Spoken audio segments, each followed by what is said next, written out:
Facebook Live Q&A with one of our long-standing consultants that we've known for a long time, John Melton. Hi David. How you doing? Good, thank you. Thank you for coming in this afternoon. No problem. Thanks for visiting us, our new office.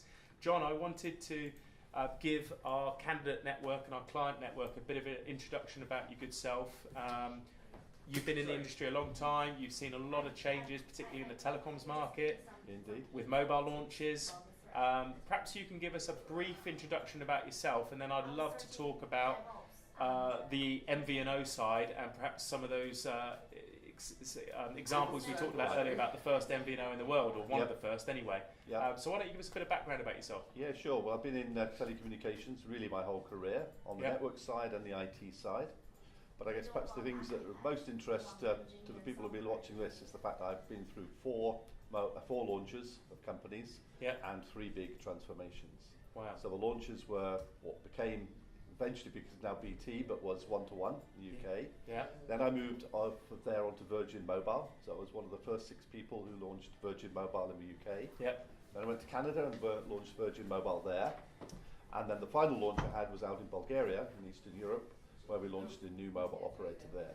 So that's the 4 big launches I've been involved in. And then the transformations are linked to those, plus where I spent quite a bit of time working for Huawei Software in Europe, where again I was involved in some big transformations there. And what, we were talking slightly off camera about the impact of the first MVNO that you did. I remember, one-to-one, I remember going into a pub and people giving their mobile phone to you because you got free calls, I think. Do you remember that? Yes, we had some interesting times at one-to-one, but if we go onto the MVNO and Virgin Mobile, I would say that must have been one of the most exciting projects or launches there's ever been in telecoms, to be honest. Yeah. It was such an exciting time, and I bet there's not a single person who was around when we were launching Virgin Mobile who doesn't have fond memories of those days. But it wasn't easy. It was extremely hard work. It was 12-hour days, 5 and sometimes more days a week. So it's hard work. But I think looking back on it, it was a massive success. Yeah. I mean, as the man who came in from the operator from one-to-one, I mean, it exceeded our wildest expectations of how successful it would be. To get 3 million customers was just unbelievable. Yeah. Yeah. Go on. I was going to say. But looking back on it, there's some very good reasons why it was successful, and lots of good lessons to be learned from it. And what do you what are some 2 or 3 of those things that you believe that made that a successful project or program? Right. Well, the first one is, I think you need, in any launch, any big transformation, as a business, you need to have a very clear view of what you're trying to do. Yes. What you want your business to be, how you want it to run, and that vision, if you like, has got to be shared by the management team, and it's got to be something that management team's prepared to work on and to help to drive to completion.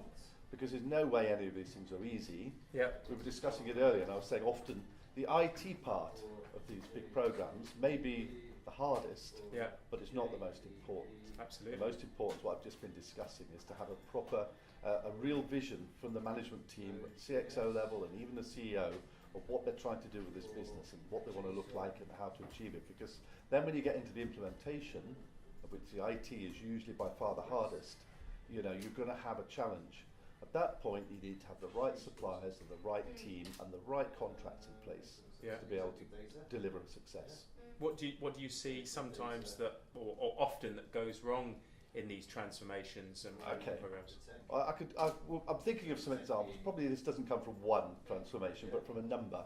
But often what I've seen, particularly when you look at the delivery side, you'll get customers who will pick a supplier who's not really up to the job. Right. You'll go out to tender, you'll get bids in. Some will be very expensive, some will be less expensive, but there's always a tendency to think if it's less expensive, it's the better deal. But you've got to make sure you pick a supplier who's capable of delivering what they're bidding for.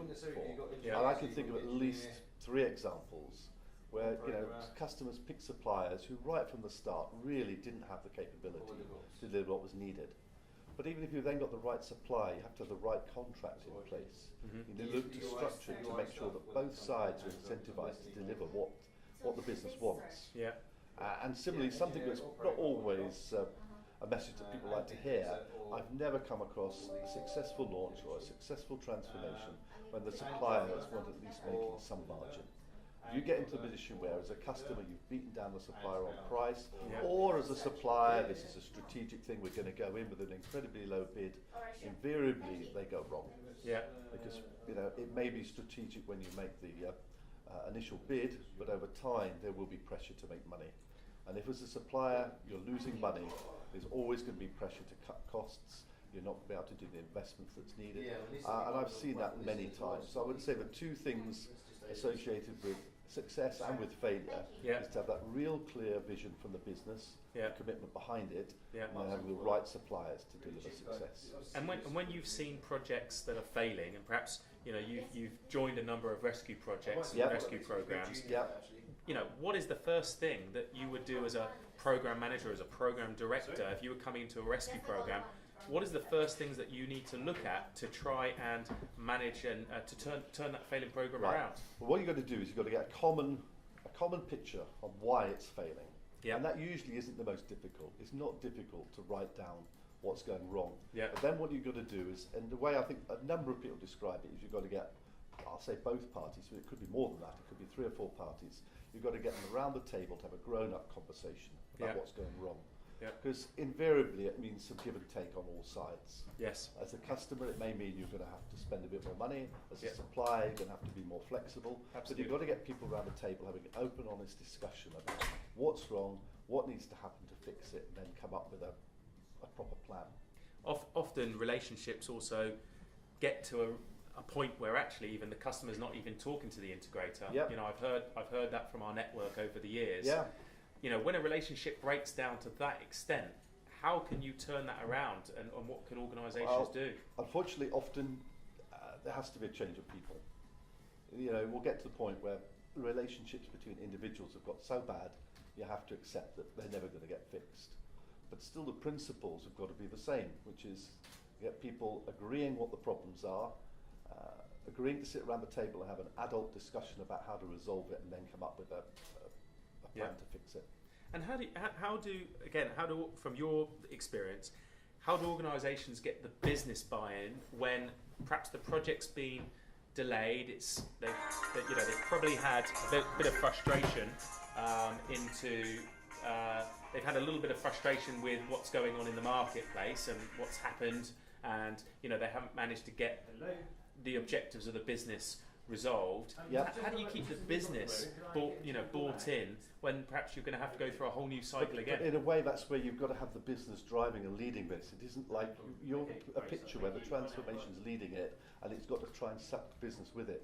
The successful ones aren't like that. The business is going to be involved and it's going to be driving the transformation. If I go back, and I'll even, I think I can name this, go back to a long while ago, pushing 20 years now, when we did a big transformation in one-to-one, moving from the original supplier to Amdocs. I mean, the whole thing was driven by the chief marketing officer and the chief customer officer. They had different titles in those days, but those two guys were involved in the program almost on a daily basis. It was them that was driving it. So that's where you really get the success. It's the business understanding the challenges, involved on almost a daily basis, and making sure that they're actually directing the program and fine-tuning what's going to be delivered, making the decisions on what has to be in and what compromises can be made of things that they would like but can't be delivered. So it's got to really be business-driven. And what what would you see as they might be very similar, but what would you see as the main differences that organisations would have to consider between a launch of a new, let's say a new MVNO, for example, and a transformation? Is there any differences that perhaps people have to consider? There is. The one major one is with a launch you have a big luxury with no customers, and that's the big difference. So if you look at it, a lot of the components are the same. You have to have that vision of what you want your business to be, you have to have the right suppliers to deliver it, but because what you have with a transformation is a massive migration to worry about. And there are plenty where get all the rest right and still the migration goes wrong. Because if you've got 20 million customers to migrate from one set of systems to a new set of systems, that's not a trivial task. You mentioned a great point there about that migration period. How do you get the buy-in and commitment from the outgoing vendors, perhaps who might not always be so forthgiving for what you might need? I don't know. It's surprising, actually. You'd be surprised. I think no vendor really wants to lose total credibility with any of their customers. So I've actually generally found that most vendors are prepared to work pretty cooperatively. They're not going to invest millions into a business that they're losing, but generally I've found that people are really quite prepared to cooperate and work with their customers and with new vendors to make a success of the change. It's not been an area that I've really seen as being a major problem area. And what do you see, with the advent of 5G in the next couple of years, what do you see as the opportunity for some of the operators in their transformation programs, and what are the things that they may need to consider? I don't think things change. I mean, I've been in telecoms too long, yeah? In fact, one of my ambitions is to be in telecoms for 50 years, and sadly I'm getting quite close to it. And you look at it, most of the things have still been the same. You've got to understand what your business is, and with the new 5G coming in, some of the things that you're able to deliver as a business will change. But in the end, you still need that clear vision of what you want your business to be, a set of suppliers that can deliver the tools that are going to allow you to do it, and then that strong commitment and backing to make it succeed. And what you touched on a great point there. You've been in the industry a long time, 50 years, or not yet. But what would you see as the benefit for organisations that perhaps have brought in people that have really been in the market a long time? What value can they bring to an organisation? I think it's the fact that you've seen it before. Maybe if we go back to the Virgin launch.